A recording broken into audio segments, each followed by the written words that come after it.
Like I mentioned a few minutes ago, my family and I went to Western Canada on a road trip last month to Saskatoon to visit my dad and then to Calgary to visit my mom and sister and her family. And I'm not sure if you know this, but Canada is really, really big. We spent most of the 2 weeks driving, 2 weeks in the car together all day in each other's spaces and faces, breathing the same air-conditioned air and fighting over the armrests and what was on the radio. And the boys are getting bigger now, 11 and 8, and let's just say that being together 24/7 brings out the more challenging aspects of their relationship. The bickering and the petty competitions and the wrestling, the verbal and sometimes physical wrestling in the back seat. And I will admit to pulling out the dad voice more than once. Stop that this instant or I'm turning this car around. It was not always easy. We also had a really good time. We laughed a lot and saw this amazing country together and made memories and new friends and hopefully started some new traditions. The trip was a blessing, and not because it was all good or easy, but perhaps because it was a bit messy and our buttons got pushed and our resolve was tested. In the car for 2 weeks, there was nowhere to hide from each other or our own worst tendencies, and so we were pressed into dealing with things that needed to be dealt with for us to grow individually and as a family. And this was a blessing, a real blessing.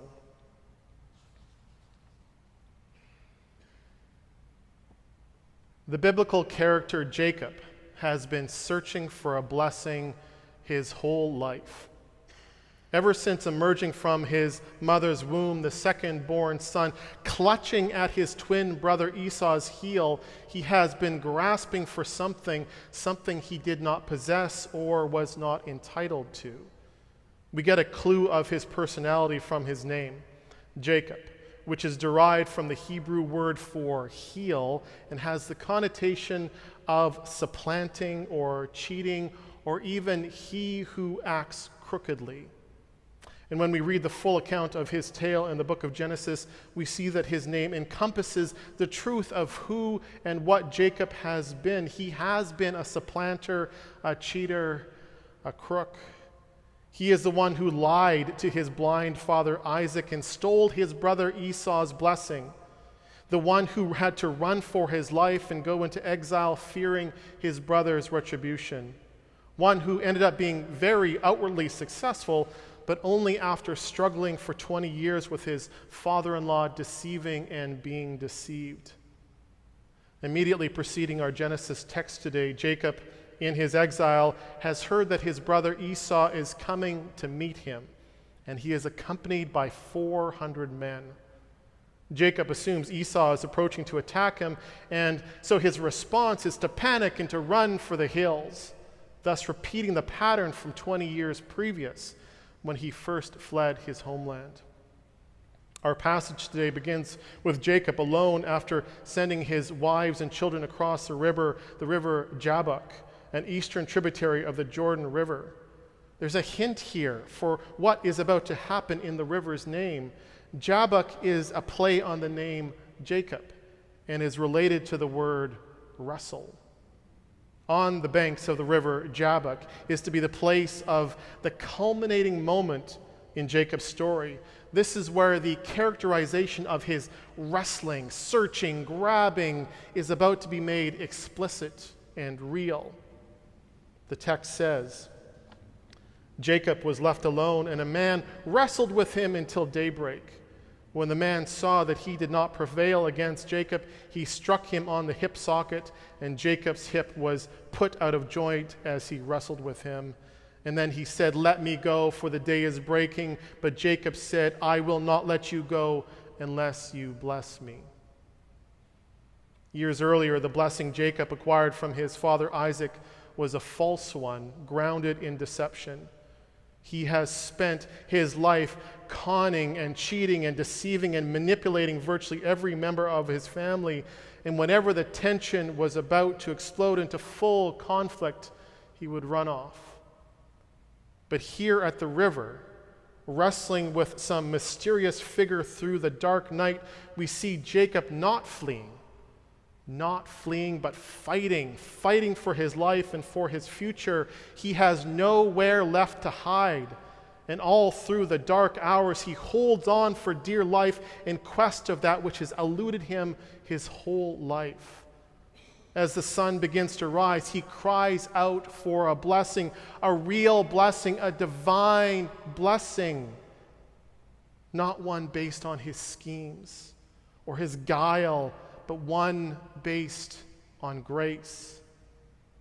Grace, that gift of God that transcends anything Jacob or we have done or left undone, that free gift of love that transforms lives and forges new identities. Knowing Jacob's deep need, the angelic adversary responds, "You shall no longer be called Jacob, but Israel, for you have striven with God and with humans and have prevailed." And there he blessed him. So Jacob called the place Peniel, because I have seen God face to face. This divine encounter resulting in the blessing Jacob, now Israel, has sought. But we must also note that he walks away from this transformational moment with more than just a new name. Our translation of verse 25 says that the stranger struck him on the hip, causing what would be a lifelong limp. The professor of biblical Hebrew, Robert Alter, says that the translation to render the action of the stranger as a strike is an overstatement. In Hebrew, the verb used here means to touch, or even to barely touch. Alter says that Jacob's adversary at the river afflicts him perhaps with a magic touch, or if one prefers, by skillful pressure on a pressure point. God does not judge Jacob or punish his conflictive character, but challenges it and reshapes it through the application of pressure, the skillful application of pressure, so he is able to live into his promised identity, his destiny as Israel, as the father of the nation, the one who strives with God and with humans. As we see, this new identity can only take shape by wrestling through the dark night of the soul, and with it comes both a blessing and a wound. Jacob walks away from the river Jabbok with unbounded blessings, but he also walks away limping, as a man permanently marked by his encounter with God. This story challenges any attempt on our part to domesticate God and to claim that a faithful life will be an easy one.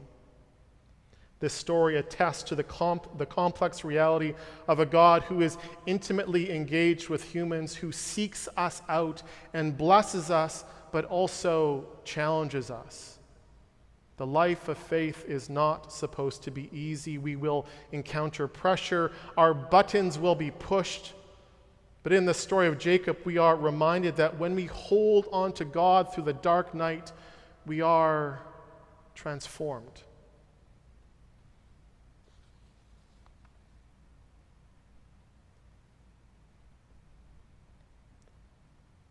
Whenever I travel back to Western Canada and the land where I grew up, I am confronted with the choices I have made in my life.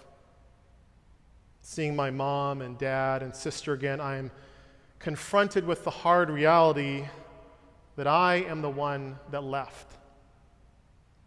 15 years ago, I went through my own dark night of the soul and ended up alone at Pearson Airport with 2 backpacks looking to start a new life. And I have. I have a wonderful family and a job that inspires me and challenges me every day. But the biggest change in this new life is that I have faith. I did not grow up in a religious family, but the person of Christ found me on my own river, Jabbok, and held me through the dark night and set me on a new path filled with meaning and with wonder. I have so many blessings in my life. And I carry wounds. Wounds from being disconnected from the land that still has a grip on my heart. Wounds from living so far away from the family who bore me and not being present with them and for them in their times of celebration and need. I carry the wounds of being the one who left, of being the one who changed.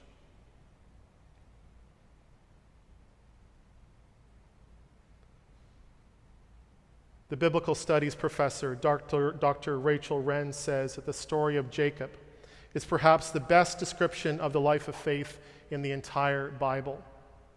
This Jacob that we encounter today, who stands squarely on the threshold to a blessed new existence, is characterized by a limp, and he is our archetype.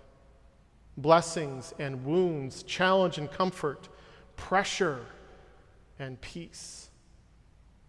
Jacob's wrestling with the divine adversary is an externalization of all that Jacob has had to wrestle with in himself. All the grasping and the clutching all within him that causes him to hurt the people he loves. Jacob, whose name means he who acts crookedly, is wounded, permanently bent by his encounter with God, but in so doing, he is made upright before his encounter with his brother Esau. The book of Genesis goes on to tell us that Esau and his 400 men find Jacob, but they do not attack. Jacob approaches his brother and bows down before him.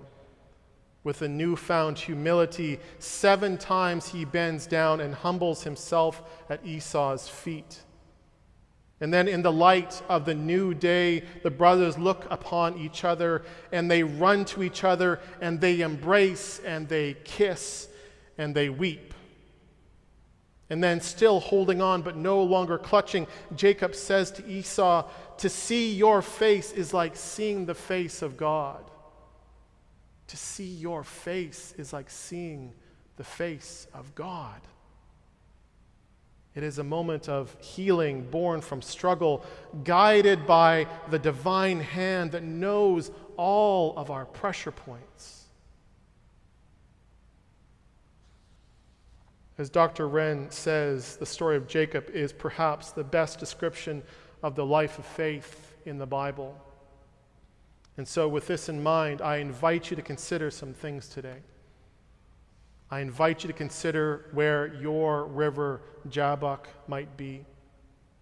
Where, like Jacob, is the place of divine encounter where you can no longer run and hide from yourself or your choices. I invite you to consider how might God be questioning you? How might God be challenging you? How might God be asking what you need to change to accept the gift of God's grace, to feel blessed and to be a blessing to those around you? And also, collectively, as a community of faith, I invite you to consider how might God be applying skillful pressure so that we here at Metropolitan might more authentically live out Christ's call of hope and healing and justice. What might we make the messy and meaningful life of faith more real for us and accessible for others? Canada is a really big country. And with the wrestling in the back seat of the car as a soundtrack, I've had a lot of time these past weeks to think about these things. Despite the wounds I carry and the wounds you carry, we are all so blessed. Blessed in our own unique ways, but also together blessed. Because from our own disparate paths, we have found each other. In this world that is so hell-bent on pulling people apart, we have found each other. Even if this is your first time here or participating online, please know that you do not need to journey alone. You do not need to struggle alone. In prayer And in action as community, we can rejoice in our celebrations and find support in our need. As community, in our moments of real connection, like Jacob and Esau in the rising sun, in each other we can see the face of God. This is the family of faith. This is the family of faith. And what a blessing it is. Amen.